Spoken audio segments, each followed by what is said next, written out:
السلام عليكم، مرحبا بكم في قناتي على اليوتيوب. غانو كويزين ان شاء الله تكونوا كامل بخير وانتم تشوفوا في هذا الفيديو تاع نهار اليوم جيتكم بوصفه بريوش المحلات اللي كيما يتباع برا اللي كنت شاركته معكم في الانستغرام وفي التيك توك وفي الفيسبوك، وقلتوا لي كامل عاود حطوه لنا في اليوتيوب بطريقه مفصله باش تفهموا اكثر.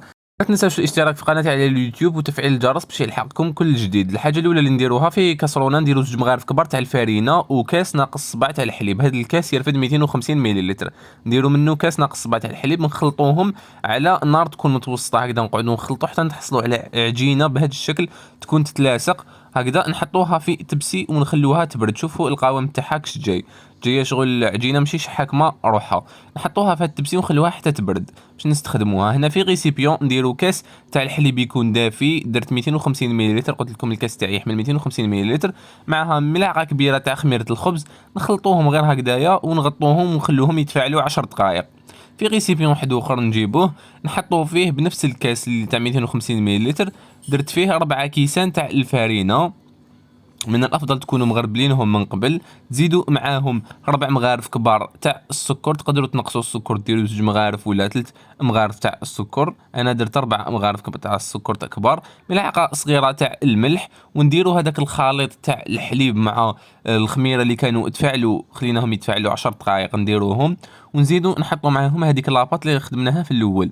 قلت لكم هذيك لاباط لازم تخلوها تبرد، ما ديروهاش وهي سخونه ديريكت، معناتها وجدوها من قبل هي الاولى وروحوا خلوها الحاجه هذيك تتفاعل، والاخر بعدك ولوا ليها تلقاوها بردت. نزيدوا معاهم هنا 2 حبات تاع البيض يكونوا نبداو متوسطين. نخلطوا غير بيدنا، ولا تحبوا تستخدموا البيتخا في هذه الحاله عادي، معناتها تقدروا ديروهم غير في البيتخا وراكم تعجنوا.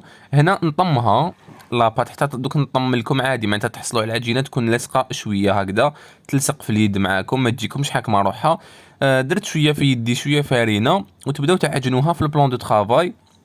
عجنوها حوالي 3 دقائق مليح هكذا، 3 دقائق الى 4 دقائق. قلت لكم تقدروا ديروها في البيتخا. بعد ما نعجنوها نجيبوا هنا 2 مغارف تاع الزبده ولا المارغرين يكونوا بدرجه حراره الغرفه، يكونوا 2 مغارف كبار هكذا معمرين، نحطوهم فوق العجينه وندخلوهم في هذيك العجينه.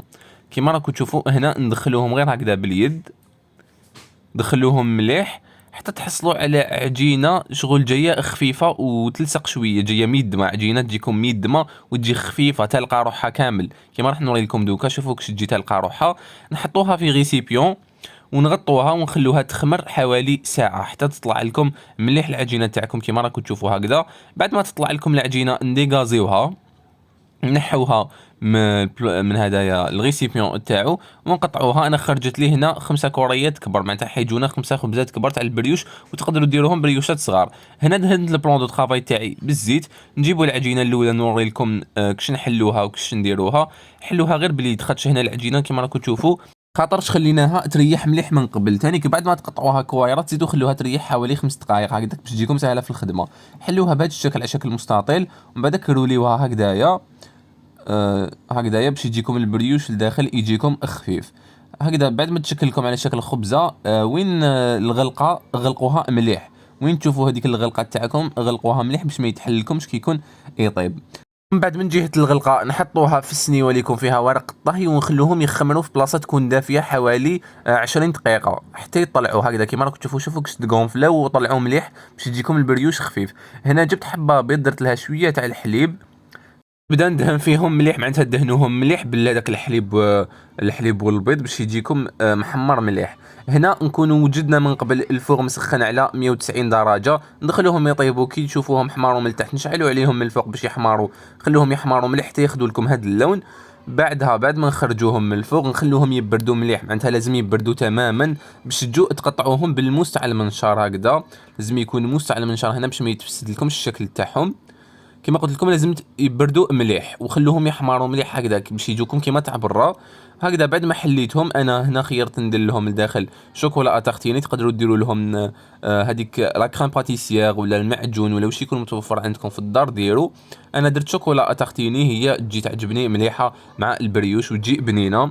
هنا ندهنوهم مليح لداخل، وانا زدت هنا سخنت شويه تاع لاجولي ولا تاع الناباج ندهنوا بهم. لاجولي والناباج تلقاوهم متوفرين عفوا عند المحلات اللي يتبيعوا لوازم الحلويات. سخنوهم غير هكذا شويه فوق كاسرونه فوق النار ودهنوه هكذا غير من الفوق. زدت لهم هنا شويه كاوكاو ولا لوز اللي يكون ايفيل اللي كنت حمصته شويه باش ياخذ هذا اللون الشباب، ودرت لهم شويه سكر كلاص من الفوق، وان شاء الله تكون عجبتكم الوصفه تاع نهار اليوم.